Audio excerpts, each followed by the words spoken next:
अब ज़रा हम रुख करते हैं किसी और दुनिया का, और ये है माइक्रो फाइनेंस की दुनिया का।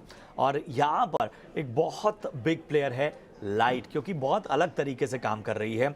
लाइट जो है वो माइक्रो फाइनेंस प्रोडक्ट प्रोवाइड करती है और सर्विसेज प्रोवाइड करती है, ख़ास तौर पे ग्रामीण और अर्बन इलाकों में। और ख़ास इनका फोकस महिलाओं पे है। महिलाओं को कहीं ना कहीं आत्मनिर्भर बनाने के लिए ये बहुत ज़्यादा कदम उठा रहे हैं।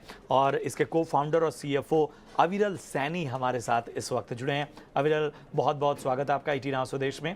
और जाहिर सी बात है कि बहुत बड़ा कारोबार है ये। तो मेरा पहला सवाल आपसे यही है कि किस तरह के डिमांड ट्रेंड्स आपको आपके इस पूरे सिस्टम में नज़र आ रहे हैं। माइक्रो फाइनेंस की दुनिया में क्लाइंट कॉन्फिडेंस बहुत मायने रखता है। बता आप सकते हैं कि किस तरह की टारगेट ऑडियंस है आपकी, किस तरह का कारोबार है? ये एक्चुअली बहुत दूसरा सवाल है, ये काफ़ी ज़्यादा ज़रूरी है। तो ऑडियंस के लिए मैं पहले माइक्रो फाइनेंस ब्रीफली बता देता हूँ कि संक्षिप्त में बताता हूँ कि ये एक्चुअली होता क्या है। जैसा कि नाम सजेस्ट करता है, माइक्रो फाइनेंस, माइक्रो मतलब छोटा, सैशे साइज़, फाइनेंस आप सेविंग ले लो, म्यूचुअल फंड, इंश्योरेंस, लोन। तो जो भी फाइनेंस से जिसका लेना होता है, वो फाइनेंस के अंदर आ गया। तो ग्लोबली माइक्रो फाइनेंस ऐसे बताया जाता है। इंडिया में माइक्रो फाइनेंस जो है वो आरबीआई के तहत आता है। खाली एनबीएफसीज़ या बैंक्स कर सकते हैं और वो आरबीआई के गाइडेंस के अंडर ही कर सकते हैं। उसके अंदर आरबीआई ने बहुत क्लियरली बोला है कि खाली लोन्स माइक्रो फाइनेंस के अंदर आएँगे। और ये जो लोन्स होते हैं, ये अनसिक्योर्ड लोन्स होते हैं। अनसिक्योर्ड मतलब इनके अगेंस्ट कोई मैं एसेट आपका या कोई डॉक्यूमेंट आपका इस हिसाब से नहीं लूँगा, जैसे आपका होम लोन हो गया, तो आप अपना घर मॉर्टगेज करोगे। कार लोन हो गया, तो कार आप बैंक के नाम करोगे जब तक कि लोन पूरा नहीं होता। तो ये micro finance loans unsecured loans होते हैं। अविरल, ज़रा अपने चैलेंजेस के बारे में बताइए और किस सेगमेंट में ज़्यादा ग्रोथ आपको नज़र आ रही है? चैलेंजेस तो बहुत होते हैं। जैसा मैंने बताया कि ये जो सेगमेंट है, इनका इनकम 3 लाख से कम है, ये सबसे ज़्यादा वल्नरेबल सेगमेंट है। इनको छोटा-सा भी अगर शॉक लगता है, ये ज़्यादातर कैश में काम करते हैं। तो अगर देखा जाए इंडस्ट्री के हिसाब से, तो चैलेंजेस पहले जितने थे आज उससे कम हो गए। क्योंकि आज टेक्नोलॉजी आ गई है, आज ये लोग स्मार्टफ़ोन यूज़ कर रहे हैं, आज यूपीआई का कहीं न कहीं चाल-चलन बढ़ रहा है। लेकिन अगर इस सेगमेंट को देखा जाए, तो सबसे बड़ा चैलेंज इन लोग का यही था कि इन लोग के पास डॉक्यूमेंट्स क्लियर नहीं होते। इन लोग के पास बैंकिंग सर्विसेज़ नहीं होती थी। इन लोग के पास बैंक अकाउंट्स नहीं होते थे। ये लोग ज़्यादा कैश में काम करते हैं। दूर-दराज के इलाकों में क होते हैं। ज़्यादातर माइक्रो फाइनेंस जो है वो रूरल एरियाज़ या जहाँ जिसको आप भारत बोला जाता है, भारत एंड इंडिया का अगर क्लासिफिकेशन देखा जाए, तो ज़्यादातर लोग दूर-दराज गाँव में रहते हैं। हमारे ऑपरेशंस ही कम से कम अगर कोई तालुका टाउन में मैं ब्रांच ओपन करता हूँ, मतलब टियर 4 सिटी में ब्रांच ओपन करता हूँ, तो उससे 25-30 किलोमीटर में हम लोग ऑपरेट करते हैं। अगर हम बदलाव के बारे में बात करें तो फिनटेक वर्ल्ड में किस तरह के बदलाव आने वाले वक्त में हमें नज़र आएंगे, ज़रा उस पर आप रोशनी डाल पाएँ?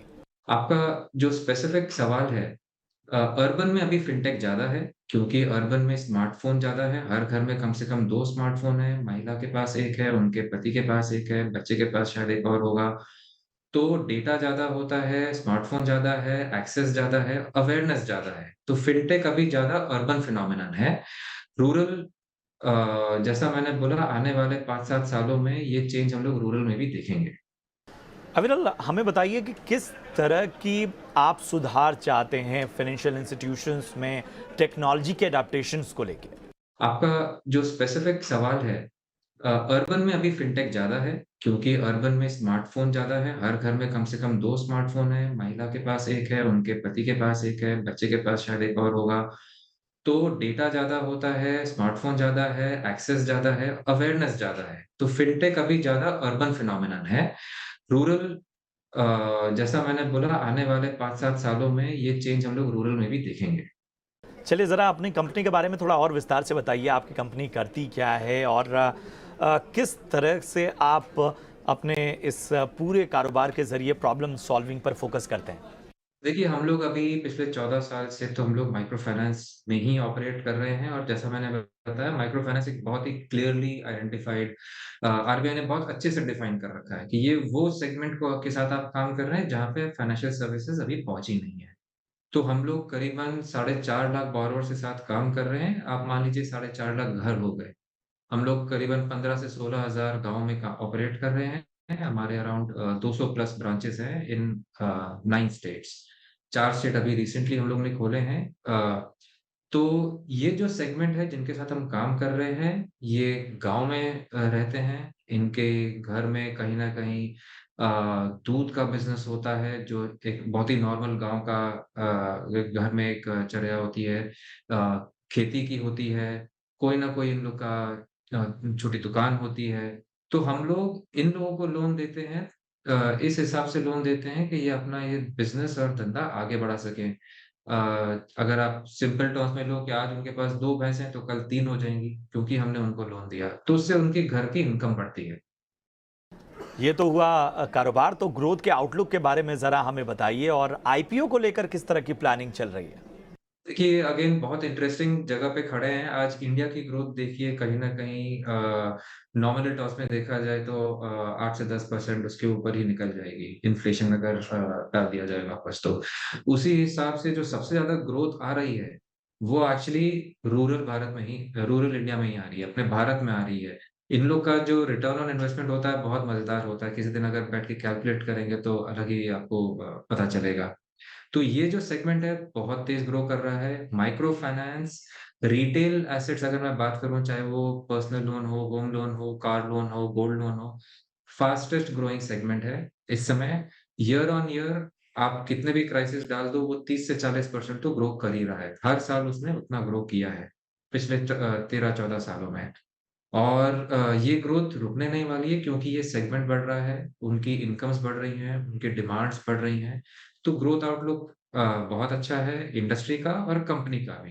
कंपनी भी कहीं न कहीं देखा जाए तो हम लोग ने पिछले 11 साल में हम लोग 10x हुए हैं। 100 करोड़ से आज हम लोग 2000 करोड़ पे आ गए हैं। 13-14 एक्स हम लोग हो गए हैं। और आने वाले 5-6 सालों में हम इसको और 10x करने का प्लान कर रहे हैं क्योंकि बहुत डिमांड है, ग्रोथ अच्छी होने वाली है। जहाँ तक आईपीओ का सवाल है आईपीओ हर कंपनी का कहीं न कहीं उनके रोड मैप में एक माइलस्टोन आता ही है। अ, हमारे रोड मैप में वो एक माइलस्टोन है। कब आएगा, कैसे आएगा, वो आई थिंक टाइम बताएगा और जैसे-जैसे आगे चलते जाएँगे उस पे डिपेंड करेगा। पर हाँ, वो भी एक ऑप्शन है जो हम इवैल्यूएट करते रहते हैं। बहुत बहुत शुक्रिया करेंगे अविरल इस खास बातचीत के लिए और आपके भविष्य की तमाम योजनाओं के लिए, एक्सपेंशन के लिए और प्लानिंग के लिए ढेर सारी शुभकामनाएं। तो ये थे अविरल सैनी और इन्होंने माइक्रो फाइनेंस की दुनिया को डिकोड करके हमारे सामने रखा। तो कोशिश आज यही थी स्टार्टअप मंत्र में हम दो अलग अलग फील्ड को एक जगह लाकर रखें। रियल एस्टेट में जिस तरह से नो ब्रोकर काम कर रहा है, माइक्रो फाइनेंस में जिस तरह से आज लाइट काम कर रही है, ये अपने आप में एक अलग तरह की ग्रोथ स्टोरी बताती हैं कि भारत में स्टार्टअप वर्ल्ड किस तरह से बहुत तेज़ी से आगे बढ़ रहे हैं। फिलहाल मेरे साथ इतना ही। दीजिए स्टार्टअप मंत्र की पूरी टीम को इजाज़त। आप देखते रहिए ईटी नाउ स्वदेश। नमस्कार।